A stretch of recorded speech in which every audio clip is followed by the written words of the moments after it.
My daughter looked me dead in the eye and said, "You're not welcome at my wedding unless you sign the house over to us." I blinked, thinking I'd misheard, but she just stood there, in her white dress, her lips tight, her fiancé watching smugly from the corner of the room. I paid for the venue. I built the house she wants. I buried her mother in the backyard garden. And now I was being told I didn't belong. I nodded slowly, left the room, and shut the door behind me. But I wasn't done yet. Before we continue, I'd love to know, where are you watching from today? Comment below, and don't forget to press the subscribe button. After I left the bridal shop that day, I drove around for hours. I didn't even know where I was going. Just me and the road, quiet except for the rattling of old tools in the back of the truck, tools I once used to build her swing set. She was 5 when I built that swing. Pink pigtails, scraped knees, and the brightest laugh I've ever heard. "Higher, Daddy! Higher!" she'd shout, like the sky owed her something. Back then, I'd have given her the whole sky if I could. Her mother, Marjorie, passed when she was just 7. Cancer. Quick and cruel. One day we were planning a vacation, the next we were planning a funeral.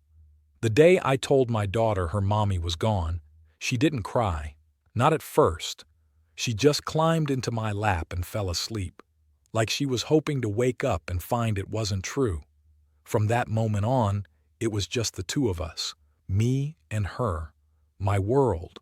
I worked every hour I could, construction during the day, odd jobs on weekends, fixing anything folks in town needed. I didn't take vacations, didn't date, didn't even buy new shoes until mine were nearly falling apart. Every extra dollar went to her future. Piano lessons, new school uniforms, art supplies she'd use once and forget in the closet. People used to call us the quiet team. She didn't talk much around others, but with me she'd chatter endlessly. I knew her dreams, to be a writer, to travel the world, to live in a big city. I knew which stuffed animal she couldn't sleep without, which nightlight kept away her fears. On the nights I came home late, she'd leave notes for me on the kitchen table, crayon scribbles that said, "I love you, Daddy," or "Don't work too hard." I kept them all. Still have a box in the attic labeled Grace's Notes. She named the house Marjorie's Place. We built it together, or at least, she thought she did. She'd hand me nails and hold the tape measure like it was a magic wand. Every room was filled with memory. Her tiny handprint in the concrete by the porch, her height marks on the pantry door frame, the corner of her bedroom wall where she secretly wrote "Grace Ply Daddy Bear Forever" in glitter pen. I thought we were solid. I thought she'd grown into a kind woman. She studied hard, got a scholarship, made it through college. I was proud, showed her graduation photo to anyone who'd listen, even strangers at the gas station. But something shifted after she moved out. It started with shorter phone calls, missed birthdays. Then came the carefully worded conversations. "You should think about retirement, Dad," and "That old house must be so much work for you." I didn't catch it at the time. I thought she was just busy.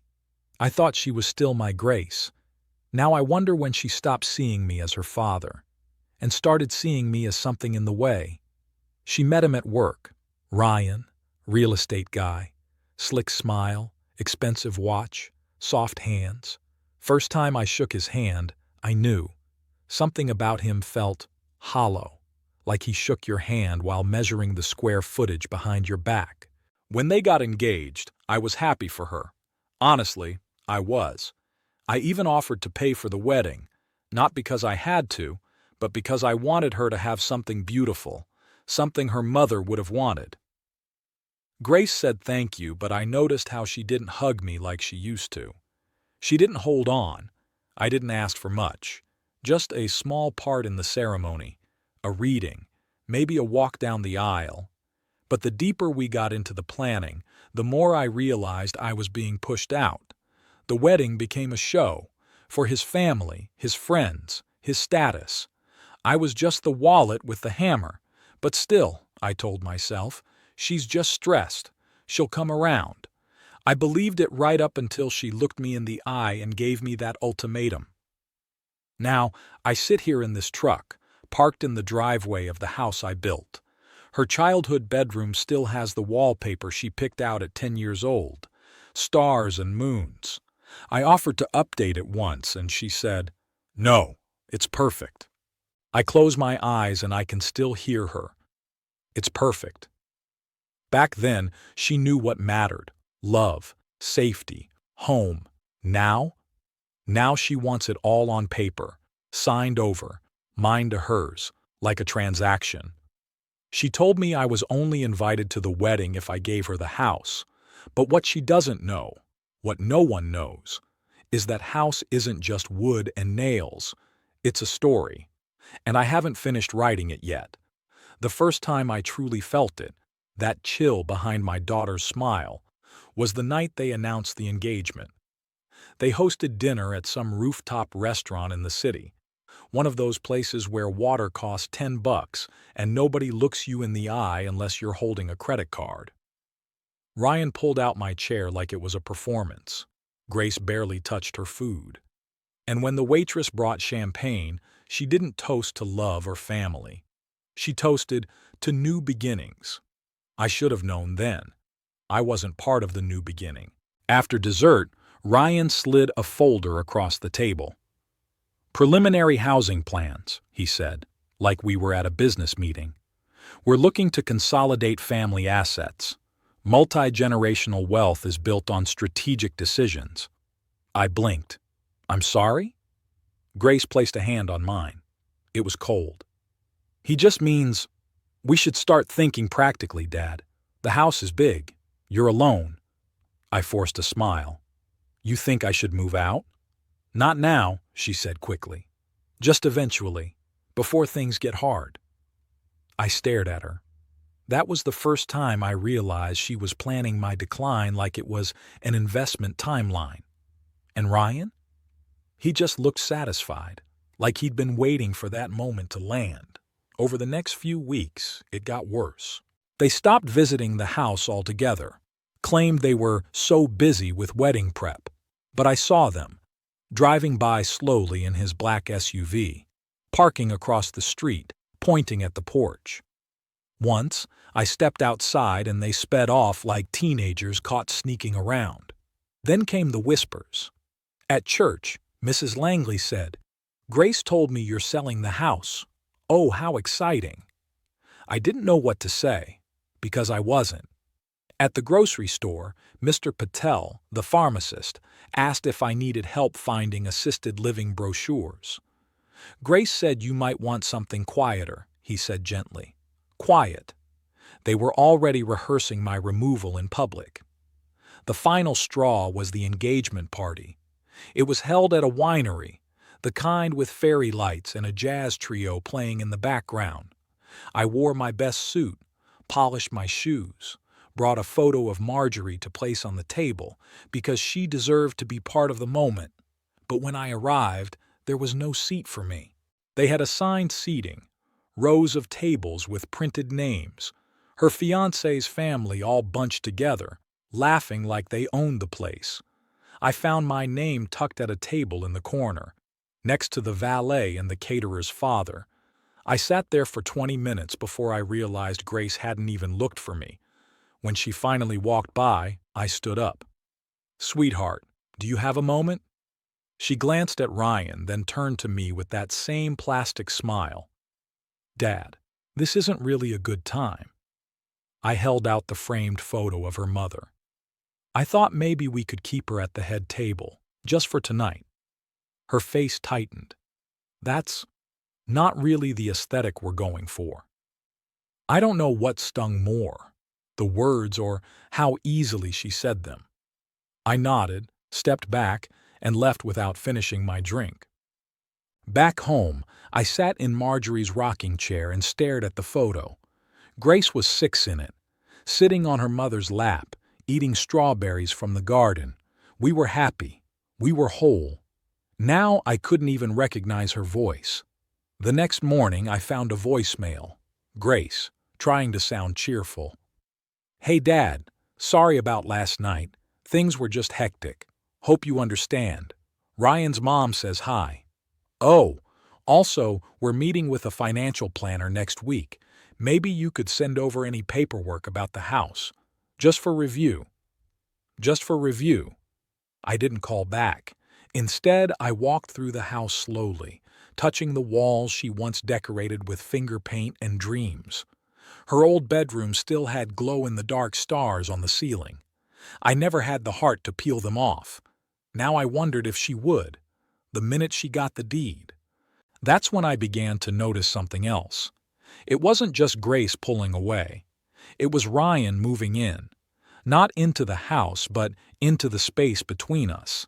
He was taking over family conversations, making decisions, talking about the property instead of Dad's home.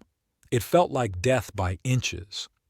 One night, I found a letter from the wedding venue, addressed to me, accidentally delivered here. It was a payment receipt for catering, chairs, lighting, paid in full by me. Yet no one asked me to help plan anything. No one asked me what food I liked, if I had a +1, or even if I'd be sitting with family. It was all decided. I was paying for a show I wasn't part of. That week I stopped answering their calls. Grace left voicemails, always short, always distracted. Ryan never called, just emails with subject lines like, "Follow up on estate discussion." They stopped calling me Dad. Now I was him, in the background, an old man in the way. And that's when I stopped waiting for them to come around. The rehearsal dinner was supposed to be a celebration. That's what the invitation said. An evening of gratitude, laughter, and family.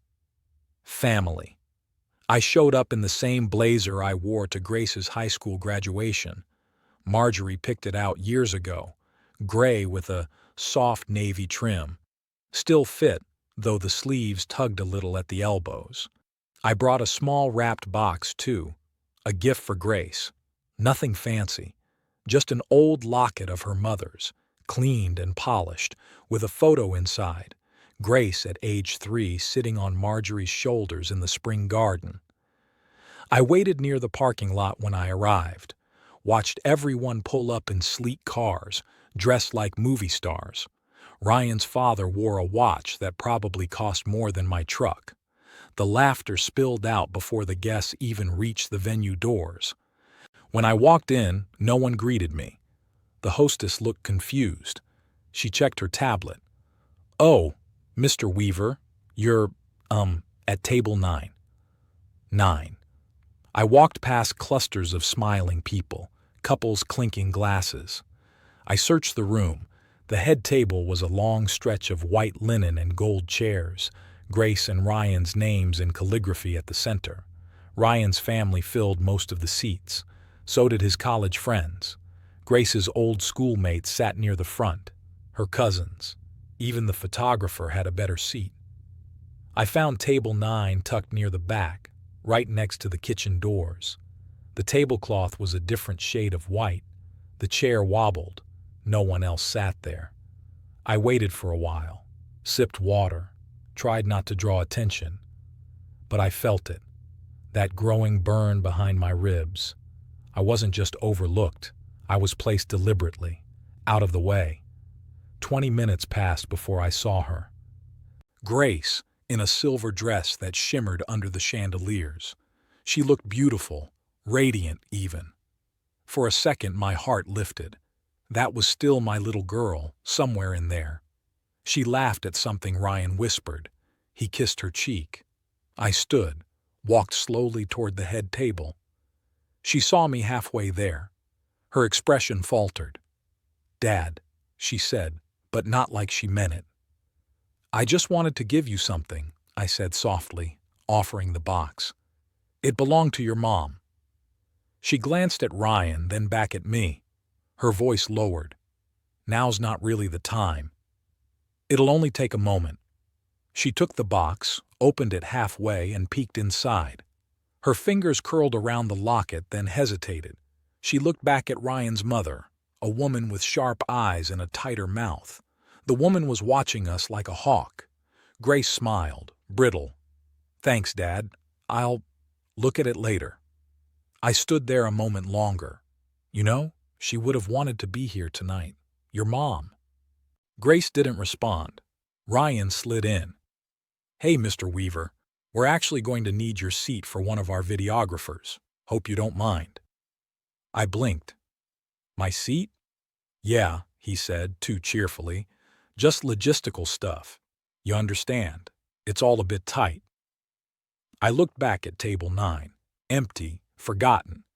Then at the head table, 20 people deep, none of them me, and finally at my daughter. She didn't say a word, didn't argue, didn't even flinch. I nodded slowly. Of course, wouldn't want to get in the way. I walked past the bathroom, down a quiet hall, and stepped outside. The night was warm. Crickets chirped near the hedges. Inside, I could hear a burst of laughter, a toast, glasses clinking. I sat on a bench and opened the small card I had tucked in the box. It read, "Your mother always believed you'd do great things. So do I." I folded it back, slid it into my coat pocket, and stared at the dark sky. A few minutes later, the door creaked behind me. I didn't turn around. It was one of the servers, a young man, maybe 20, nervous. "Sir, I'm supposed to ask if you'll move your car. It's blocking the shuttle turnaround." Of course it was. I drove home in silence, left the locket on the passenger seat. Didn't bother turning on the lights when I got back. Just walked room to room in the dark, touching the walls with my fingertips. Every board in that house I had nailed in place. Every creak in the floor told a story. I used to fix them. Now I let them sing. In the kitchen, I stood by the window and looked out at the backyard. Marjorie's roses were in full bloom. I planted them the year after she died. They never failed to bloom, even when the world felt like it had forgotten me. That night, something inside me changed. It wasn't just about the seat at a table. It wasn't even about the house. It was about dignity, legacy, being treated like a man who mattered, not a liability in a nice suit. They weren't just forgetting me. They were erasing me, and I wasn't going to let them. It was a Wednesday when I overheard them. I hadn't planned to be at the cafe that day. My truck had a flat, and I stopped at Jackson's garage across the street. While they patched the tire, I walked over to May's Diner, a quiet little place with chipped booths and good coffee. I just sat down when I heard my daughter's voice, Grace. She was sitting 2 tables behind me, half hidden by a potted plant. She didn't see me. Her back was to the door. Ryan was with her, along with a woman in a gray blazer and thick glasses. Lawyer, I guessed. I froze. Ryan spoke first. "We just need to make sure it's airtight. He's old school. Everything's in his name, but we've got access to some of the documents." The woman nodded. "If he signs voluntarily, it's simple. If not, you'll need medical proof. Early dementia, perhaps. That opens up the power of attorney route." Grace didn't say anything at first, then softly, "He's not sick. He's just stubborn." Ryan leaned forward. "You said he's been forgetful lately." She hesitated. "He repeats stories, but he always has. He's not incompetent." The lawyer scribbled something. "Well, either way. If you want access to the estate post-wedding, it's better to act now. Once there's a surviving spouse, you'd have to go through probate." "His wife's dead," Ryan said quickly. "Has been for years." That's when Grace spoke again. "He'll leave it to me, eventually. He promised, when I was little."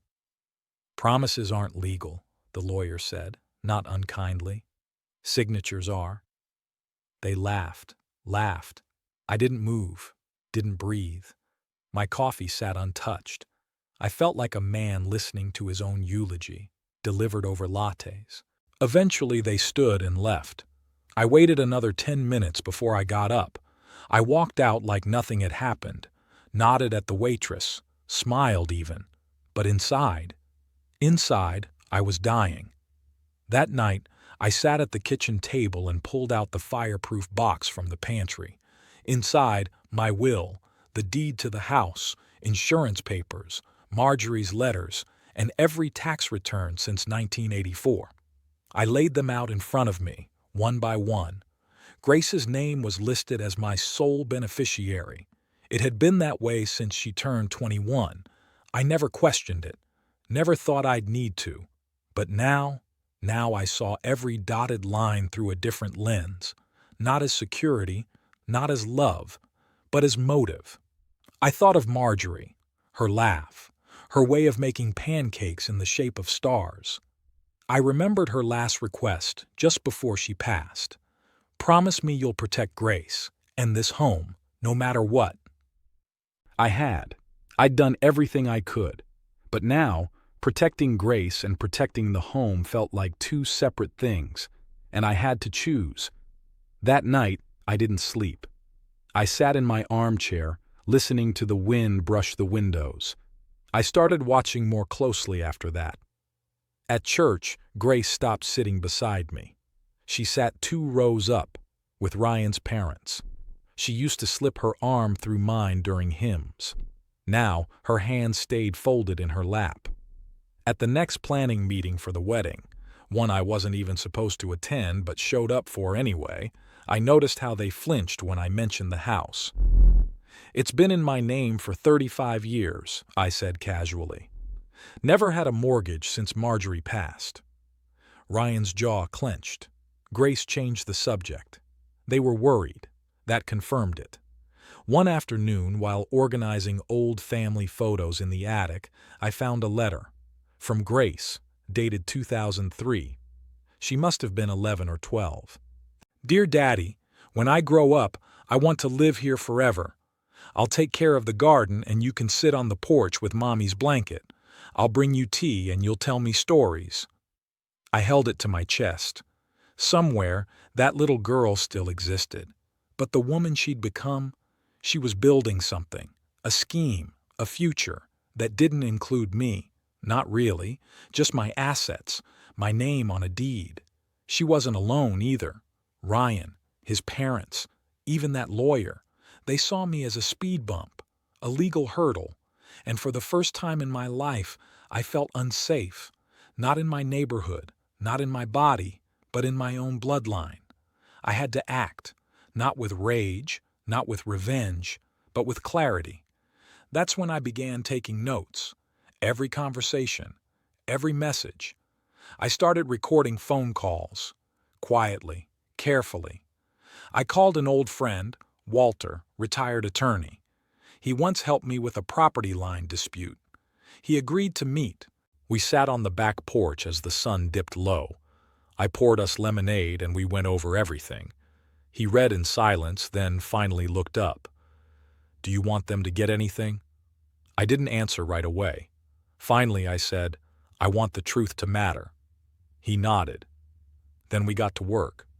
Have you ever felt betrayed by your own family? Let us know in the comments. I asked her to come by the house, just her, no Ryan, no planner, no excuses.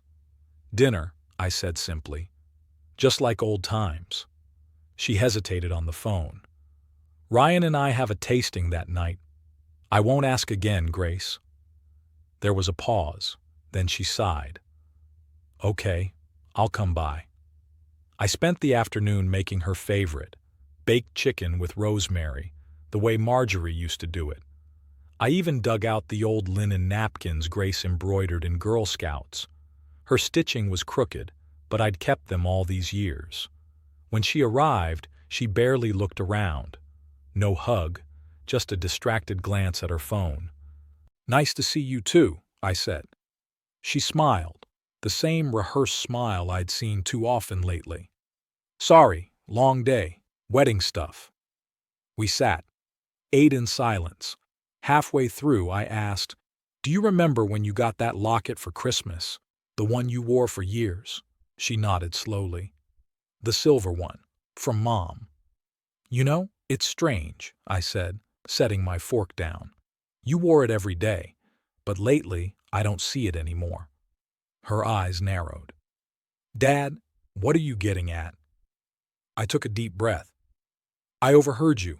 At May's diner. You, Ryan, and your lawyer. Her face went pale. That's what? You were spying on me? No, I said quietly. I was having coffee. You were talking loudly. She pushed her plate away. You're twisting things. I heard everything, I replied. Power of attorney, dementia, signatures, inheritance.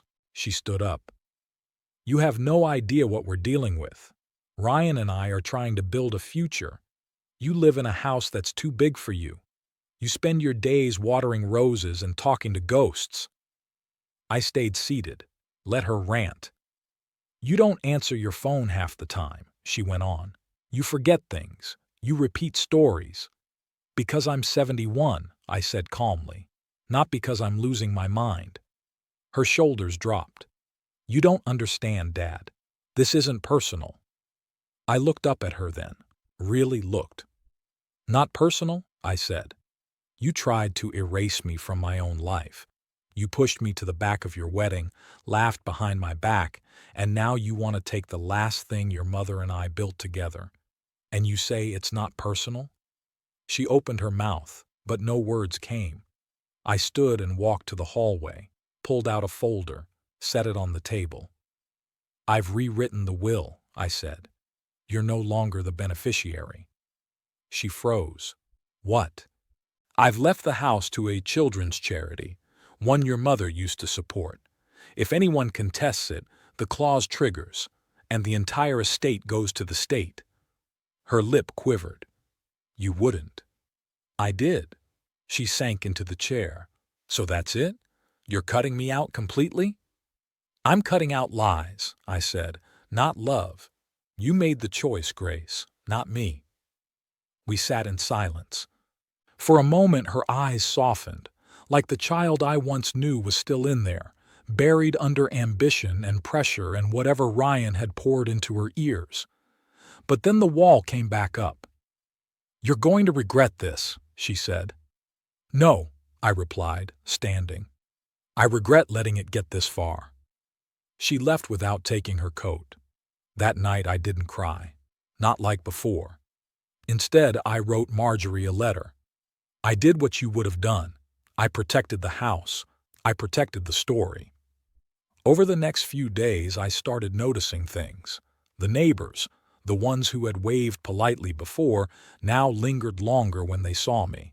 Mrs. Kent from down the road brought me a pie, said she'd heard whispers from the rehearsal. Grace has changed, she said, not unkindly. Even the mailman mentioned it. Shame what families do over property. Saw it with my sister. It seemed the town was watching. I wasn't hiding anymore. I told people the truth when they asked, calmly, without bitterness.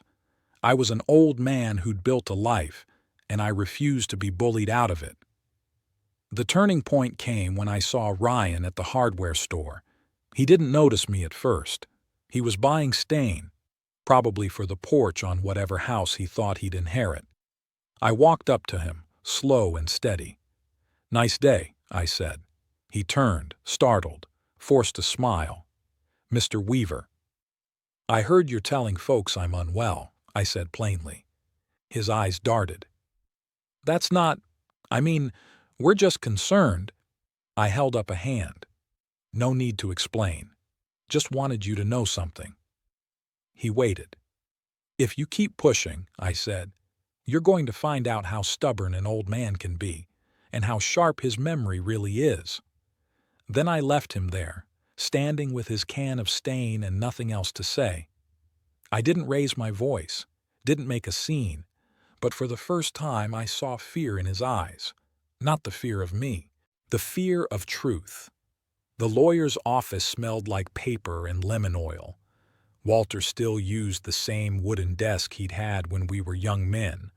Same brass lamp, same faded photo of his late wife on the shelf behind him.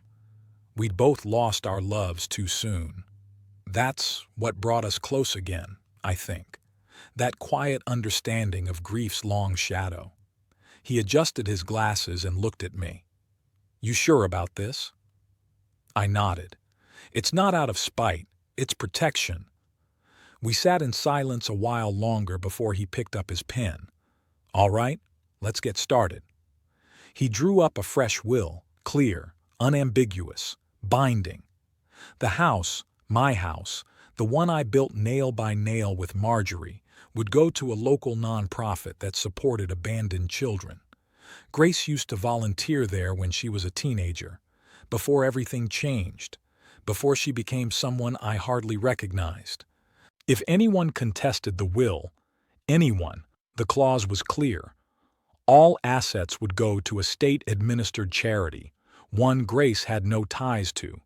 No room for negotiation, no court fights, no half measures. I watched as Walter wrote, each line like a quiet brick in a wall I never thought I'd need. Do you want to include a letter? He asked. I paused, then nodded. Just a short one. He handed me a pen and a sheet of stationery. I stared at the blank page for a long time before writing. Grace, I loved you before you had a name. I loved you when you were nothing but a heartbeat beneath your mother's ribs. And I still love you now. But love is not a blank check. It's not something to be spent, forgotten, or twisted. I built this house for family. You chose something else. I hope someday you find peace. Dad. Walter folded the letter, sealed it in the envelope marked to be delivered only upon my death, and added it to the file. It was done. I should have felt relief, maybe even satisfaction. But what I felt instead was sorrow, deep and wide, the kind that doesn't show up all at once but trickles in slowly, like water beneath a door. You're doing the right thing, Walter said gently. I know, I replied. Doesn't make it hurt less. As I stepped out into the parking lot, the sun was just starting to dip. I stood there a moment, letting the light hit my face. I felt older somehow, not just in years, but in weight. I went home and sat on the porch, Marjorie's blanket draped over my knees. The garden was blooming. The roses were fuller this year, like they knew something, like they were watching. That weekend I gathered everything, the old will, the new one, letters, voice recordings, even a photo of Grace sitting across from that lawyer at May's Diner. I put them all in the safe. I even told Pastor Ellis, a kind man, full of quiet wisdom, about the situation, just in case. I didn't give him details, but he knew enough. She was a good girl once, I said, voice cracking. She might still be, he answered, but even good people lose their way. Doesn't mean you have to hand them the map. That stayed with me. I began noticing how small things felt more important now.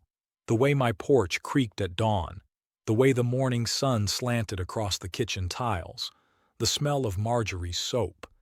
I still kept a bar in the linen closet. This house, it wasn't just wood and insulation. It was memory, love, legacy. I wasn't going to let anyone turn it into leverage. A few days later, I got a letter, Grace's handwriting. Inside, a formal request to review all documents related to the property, estate, and inheritance. Signed at the bottom by her and Ryan. No greeting, no dad, just cold legal language. I didn't respond. Instead, I took the letter to Walter and added it to the file. You want to counter this? He asked. No, I said. Let them wonder. Let them plan. I'll stay quiet for now. Because now I had something they didn't expect. Clarity. They thought they were playing chess, calculating every move, planning 10 steps ahead. But what they didn't realize was this. I'd already stepped off the board. They couldn't win a game I no longer played. What I was planning wasn't revenge. It was justice, quiet, patient, rooted in dignity. And I was ready. The envelope came by courier, thick, cream-colored, with embossed gold lettering. At first I thought it was another wedding detail, maybe a thank you note or a schedule, but as soon as I opened it, I knew. It wasn't an invitation, it was a warning. Mr. Weaver, due to unforeseen logistical constraints and security concerns, you are no longer invited to attend the wedding ceremony or reception of Grace Elizabeth Weaver and Ryan Carter Langford. It went on, cold, calculated legalese, signed at the bottom by Grace, Ryan, and their attorney. Security concerns? I sat at the kitchen table staring at the paper, my name on it, as if I were a threat, as if I were some stranger they needed to protect themselves from. I laughed, not because it was funny, but because it was absurd. I paid for the venue, funded the caterer, reserved the flowers. The deposit for the photographer came out of my checking account, and now they were uninviting me? From a wedding I built? In that moment, something inside me settled. Not in anger, not even in sadness, but in clarity. I got up and walked through the house, room to room, just like I had after Marjorie passed. I touched the door frames Grace once ran through barefoot, the floorboards I repaired late into the night while she slept upstairs, the shelf where her baby shoes still sat. And then I climbed up into the attic, took out the old cedar chest. Inside was everything. Grace's baby blanket, Marjorie's wedding ring, letters from college, photos from every birthday. I sat on the attic floor, cross-legged like an old man pretending he wasn't stiff, and looked at the past. You're not invited. They could say it on paper. They could stamp it, notarize it, seal it with gold. But they couldn't make it true, because they'd forgotten something. I wasn't just her father. I was the foundation of everything they stood on, every credit card limit they used, every piece of silverware at that reception, every rose petal tossed along the aisle. It was all built on my back, and I had every receipt. So I packed a folder, neat, organized, will, deed, wedding payment confirmations, property rights, and a formal cease and desist notice I had Walter draft, not for show, for truth. The next morning I stopped by the police station, not because I planned to make a scene, but because I knew how this town worked, better to be prepared. I spoke with Officer Grant, a good man, a few years younger than Grace, used to mow my lawn as a teenager. He listened quietly as I explained the situation. I handed him a copy of the documents, just in case. "Sir, are you planning to crash the wedding?" he asked gently. I smiled. "No, but I plan to walk onto land I own, stand inside a venue I paid for, and speak one truth." He studied me for a moment, then nodded. "Just stay calm, Mr. Weaver. You don't need to prove anything." "I already did," I said. At home, I pressed my suit, the one Marjorie bought me for church socials. Dark blue, subtle pinstripe, not flashy, just respectful. I polished my shoes, combed my hair, and shaved for the first time in weeks. It wasn't for them. It was for her. For the memory of who Grace used to be. And for Marjorie, because I knew she'd be watching. I sat on the edge of the bed and stared at my reflection. I looked tired, but I didn't look weak. I checked the folder one last time. Letters, signatures, evidence, everything in order. As I zipped it up, I whispered to no one, "I'm not going to make a scene, I'm going to make a point." Outside, the sun was rising, and I was ready. I arrived just after the guests were seated. The valet at the gate recognized me. Eyes widened like he'd seen a ghost. I rolled down the window and gave him a nod. "Mr. Weaver, sir, I was told—" "You were told wrong," I said calmly. "This property is still in my name. I'm not here to argue. I'm here to attend. For 5 minutes. Then I'll leave." He didn't know what to do. Poor kid looked like he wanted to melt into his vest. From the passenger seat, Officer Grant stepped out slowly. He adjusted his belt and gave the valet a polite nod. "It's okay, son," he said. "We're just here to make sure everything stays peaceful." The valet stepped aside. The venue was as grand as they'd promised.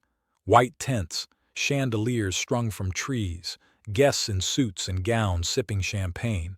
A small string quartet played a soft melody, some romantic piece I didn't recognize.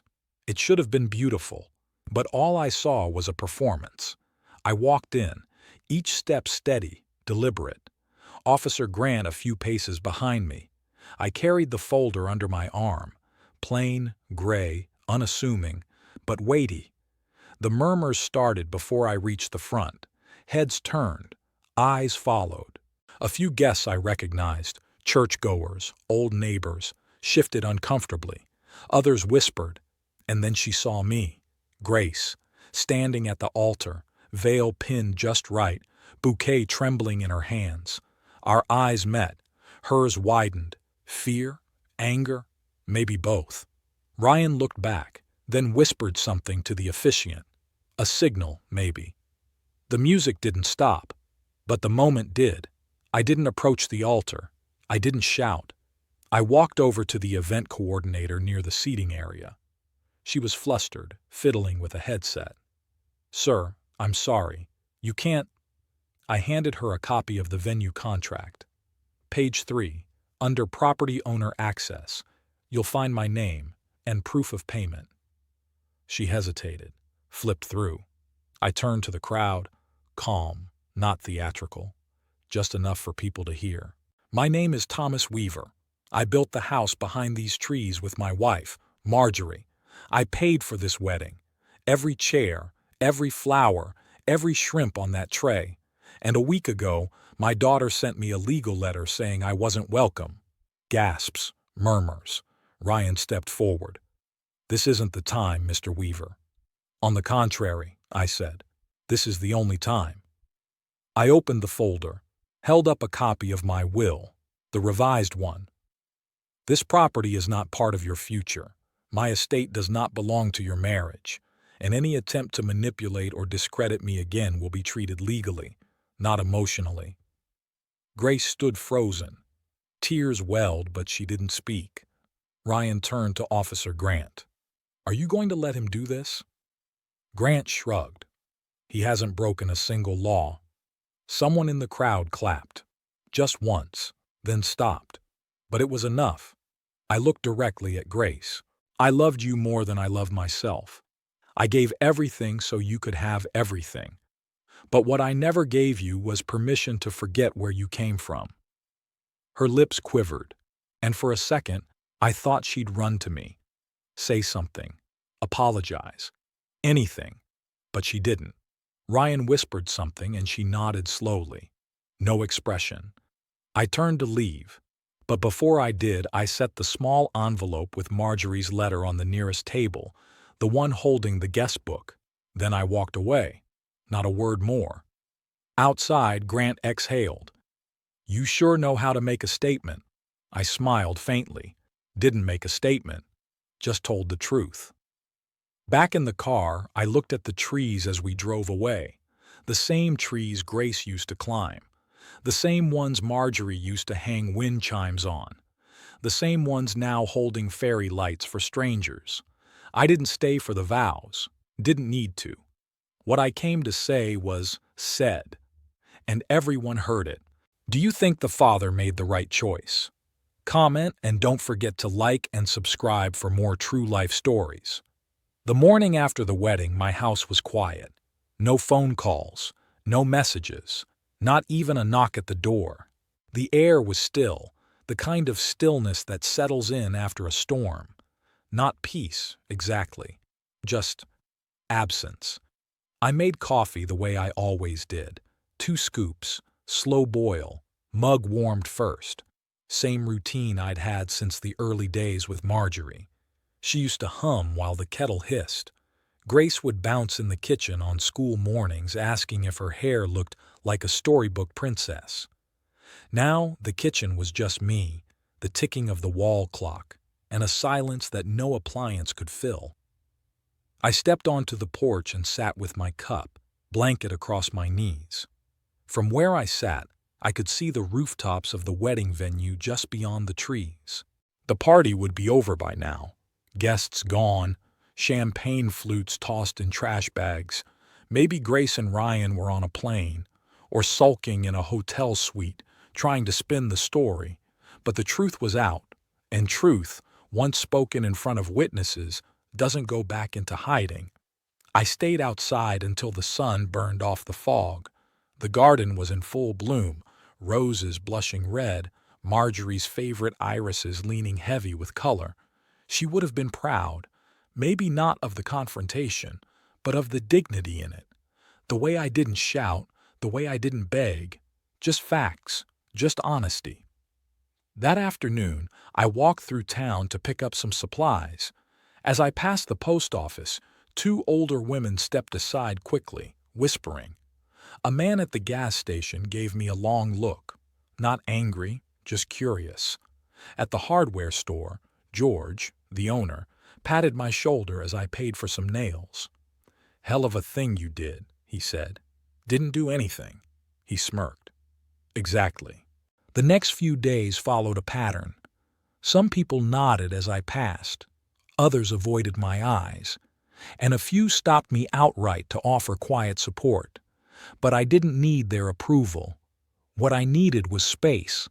I spent more time in the garden, pruned the hedges, fixed the squeaky gate, found myself doing small repairs I'd put off for years, not out of obligation but because the house deserved care. One afternoon, while cleaning the shed, I found a box of Marjorie's old things, scarves, dried flowers, a few recipe cards, and a note. Just a scrap, really, barely legible. If love doesn't protect what matters, it isn't really love. I sat on the workbench and let that line roll over me again and again.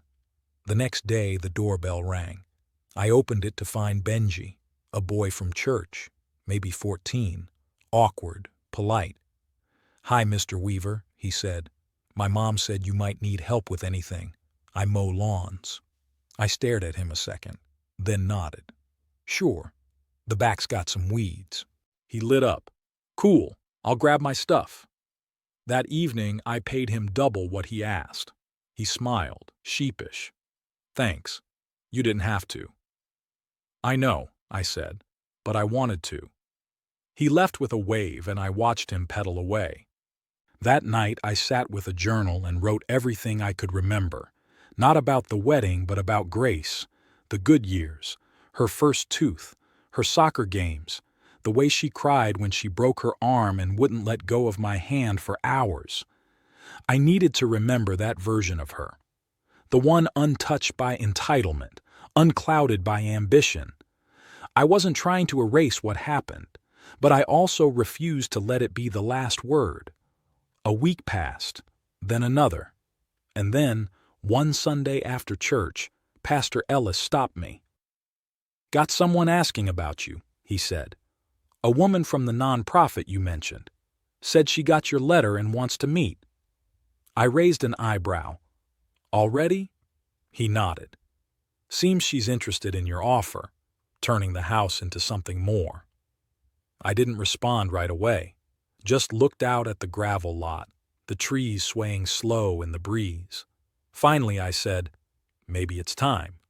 He smiled gently. "Might be." As I walked home, I felt something strange. Not joy, exactly. Not relief, but movement. Like my life, frozen in place for so long, had finally begun to thaw. Grace hadn't called, and maybe she wouldn't, but for the first time since all this began, I wasn't waiting on her. I had other things to build. The woman's name was Lillian. She wore her gray hair in a low bun and carried a canvas satchel filled with folders and a thermos that smelled faintly of cinnamon tea. She introduced herself with a firm handshake, the kind you don't get much anymore, the kind that says, "I show up when I say I will." She'd driven from the city after receiving my letter. Said she didn't believe half the stories she'd heard about what happened at the wedding, but she admired how it had shaken the right trees. We sat on the porch, the same porch where I once read bedtime stories to Grace during power outages. Lillian opened her bag and pulled out a few papers, some designs, sketches, budgets. We run a transitional mentorship program for young adults aging out of the foster system, she explained. We've had trouble finding safe, stable housing in this county. Your home, this land, it's a sanctuary waiting to happen. I said nothing for a while.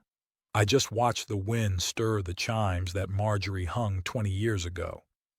I'm not ready to move out, I said eventually. I'm not dead yet. Lillian chuckled. Good. We weren't asking you to. That surprised me. She leaned forward. What if this house didn't just become a home for others after you were gone, but while you were still living? I raised an eyebrow. You'd stay in your space, your rooms, your garden, your routine. But we'd adapt the other wing. A few rooms, communal dinners, shared tools. You'd be the landlord, mentor, grandfather figure, whatever you choose to be. It sounded impossible, but also, strangely, right. The next day, I pulled out the floor plans Marjorie and I had sketched back when we first built the place, back when Grace was still crawling around the living room chasing her own shadow. I traced the hallways with my finger, the way light fell through the windows, the forgotten storage room that could become a library, the den that hadn't been touched in years. I began to see it, not just as my house anymore, but as a house that could breathe again. That week I called up a few old friends, men who'd built their lives on lumber and sweat. We started small, cleaned out the back rooms, repaired the plumbing in the guest bath, replaced broken steps on the rear porch. Benji, the kid who mowed my lawn, came by after school to help carry wood. He brought a friend the second day. By the third, they'd invited two more. They called it the Weaver Project.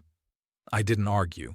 One evening, as the sun dipped behind the oak trees, I stood at the edge of the property with Lillian and watched the boys laughing as they carried plywood and paint cans like it was summer camp. This is what healing looks like, she said softly. I didn't respond, but I felt it. Inside, I moved old furniture out of the rooms that hadn't been used in years. I pulled Marjorie's favorite quilt from storage and laid it on the couch by the window. I opened the piano, untouched since Grace left, and played a single crooked note.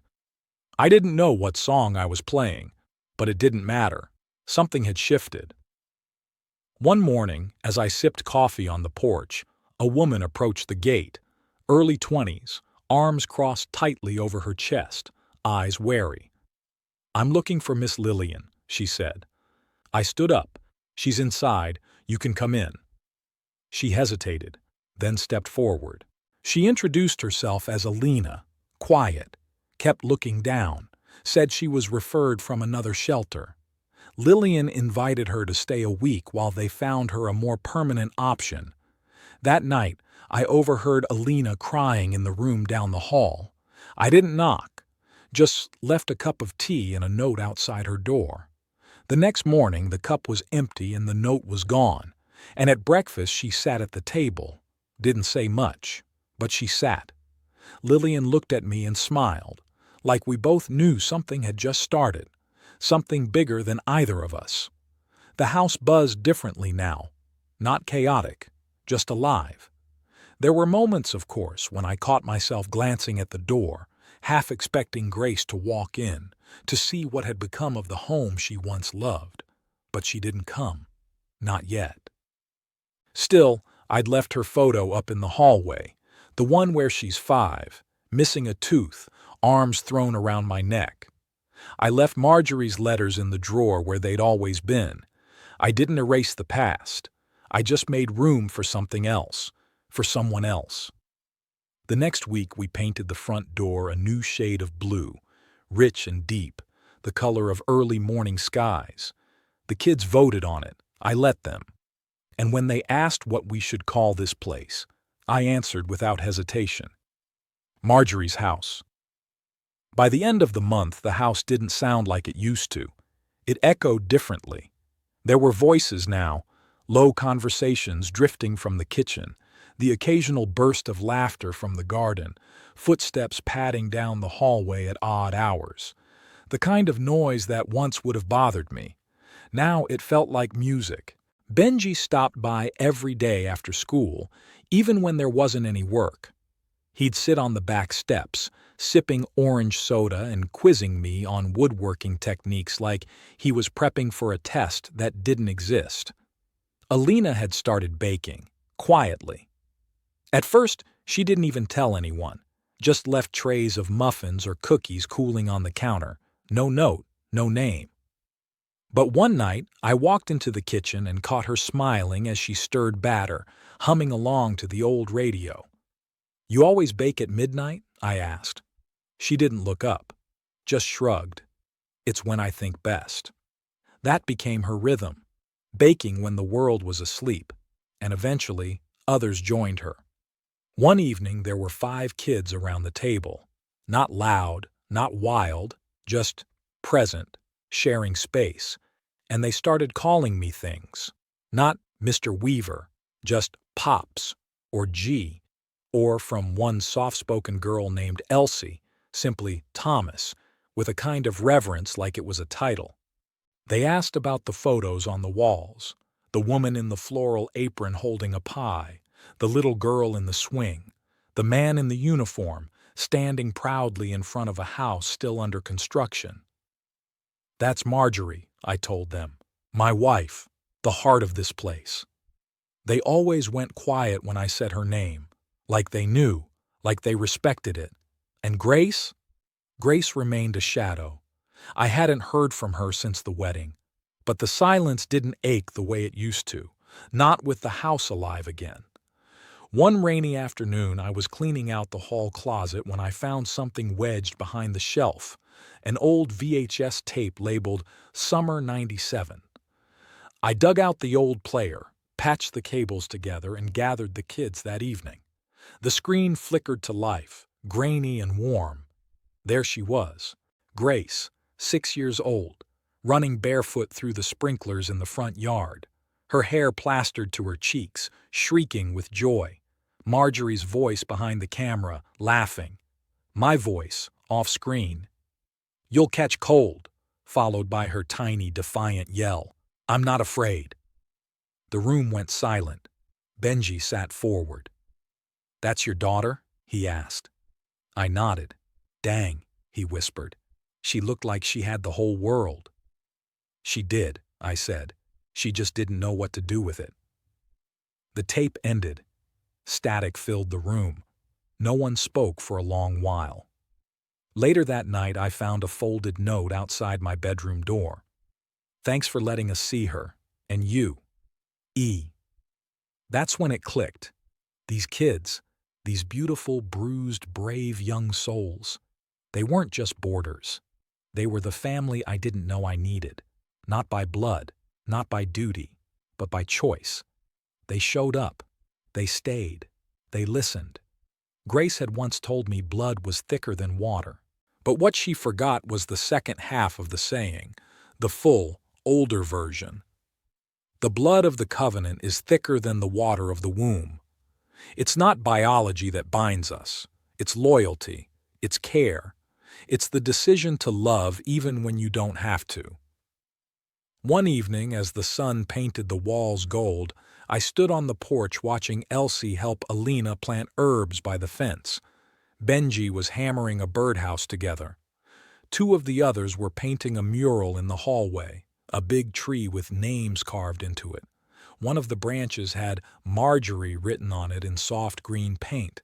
Another had mine, and below that, slowly forming, were the others. "Thomas," Elsie called out. I turned. "You want to add yours?" I looked down at the brush she was holding out, then stepped inside, and wrote it there, right below the branch that once held everything. Family. It was nearly dusk when I saw her car slow in front of the house. At first, I wasn't sure it was her. The silver sedan looked like every other in town, but something about the hesitation, the way it lingered by the mailbox, told me it was Grace. I didn't get up from the porch, just sipped my tea and watched the sun melt into the trees. The car crept forward, then stopped. For a long moment, nothing happened. Then the door opened. She stepped out slowly, alone. No Ryan, no suitcase. Just her, hair pulled back, face bare, wearing jeans and a soft blue sweater that looked too familiar. She looked older, tired, but not weak. She didn't say anything as she walked up the path. Her eyes scanned the house, pausing on the fresh coat of paint, the flowers lining the steps, the faint sound of laughter drifting from the back porch where the kids were still cleaning up dinner. "You've made changes," she said softly. I nodded. "It's not the same house you left." She folded her arms. "I wasn't sure you'd let me in. I didn't lock the gate." That hung between us for a moment. She stepped onto the porch, sat on the far bench, not beside me, but not distant either, just cautious. "I'm not here to fight," she said. "Good," I said. "I'm tired of fighting." She looked down at her hands. "I saw the letter, the new will. I got a copy." I figured. "I didn't come to contest it," she added quickly. "I came to understand it." That made me pause. She looked up, and for the first time in months, maybe years, her eyes weren't guarded. "They told me it was the smart thing," she said, "to consolidate, to plan, to secure our future, and I let them talk for me." "You stopped talking for yourself a long time ago," I said, not unkindly. She winced. There was a long silence. "You know," she said finally, "I remember the day we planted the apple tree. I was 4. You said if we took care of it, it'd outlive us both." "It still might," I said. "Hasn't missed a bloom yet." She smiled faintly, then looked away. "After the wedding," she said, "I thought I'd feel triumphant, grown up, in control, but all I felt was hollow." She wiped a tear quickly. "I opened the box you left on the guest table, the one with Mom's letter. I never thought I'd see her handwriting again." I said nothing. She reached into her purse and pulled out something small, the locket, the one I'd given her at the rehearsal dinner. "I wear it now," she said. "Not for fashion, for memory." She didn't apologize, not directly, but sometimes the hardest truths aren't spoken, they're sat in. "You've changed too," she said. "I had to," I replied. She looked toward the garden. "Who are they?" "Family," I said simply. That hit her harder than anything I could have shouted. She closed her eyes for a moment. "I deserve that." "You deserve the truth." She nodded. After a while, she stood, brushed off her jeans. "I don't expect anything," she said. "Not a reversal, not forgiveness. Just, maybe, someday, a seat at the table." I looked at her. For the first time in a long while, I saw not a threat, not a scheme, but my daughter, bruised by her own decisions, trying to find her way back to the porch she used to nap on. "I can't promise anything," I said, "but the gate's still unlocked." She stepped off the porch, stopped halfway down the path, turned back. "Tell them, the kids, I'm sorry for how I made you feel. Before all of this." "They know," I said. "They feel it too." She gave a small nod, then walked to her car and drove off. Slower this time, not running, just leaving. I stayed on the porch a while longer. The house behind me hummed with dishes clinking, someone playing a guitar out of tune, soft footsteps above, and I realized something. This was Grace, not the daughter. The moment. The choice to carry pain without poisoning what came next. Should he have forgiven his daughter? Share your thoughts in the comments. The ribbon was yellow, Marjorie's favorite color. Lillian said we should do something official, something real, to mark the start of the new chapter. Not a grand affair, just a gathering, a ceremony, a new beginning. We invited the town. Not everyone came. Some still whispered behind hands when I walked into the grocery store. But many did, more than I expected. Neighbors, old friends, a few church folks, and every young soul now living under this roof. We didn't rent a sound system or hire a band. We set up folding chairs on the lawn and hung hand-painted signs from the porch. Marjorie's house, a home for healing. I wore a suit, not the wedding one, just a clean button-up and a tie Marjorie once gave me, light blue with little sailboats. She said it made me look less serious. Benji gave the opening remarks, nervous as anything, stammering through his note cards, but proud. He told the crowd what the house had become, a place with hot meals and soft beds, a place where kids didn't have to explain their scars, a place where silence wasn't feared. Elsie read a poem she'd written about roots and branches and old men who carry more wisdom than they let on. Then Lillian spoke. And finally, they asked me to say a few words. I stood on the porch, same spot where I'd once held Grace as a baby, where I'd watched storms roll in with Marjorie by my side. I looked out at the crowd, at the rows of faces, some young, some older, some uncertain, and I said, this house was built with love, not perfect love, just real love, the kind that gets its hands dirty, the kind that endures. I paused. For a long time I thought this home was meant for one family, mine. But sometimes life teaches you that family isn't only blood. Sometimes it's who shows up, who stays, who sees you, not as an obstacle, but as a beginning. There was a stillness then, a good one. And then we cut the ribbon, laughter, clapping, the smell of fresh bread from the kitchen.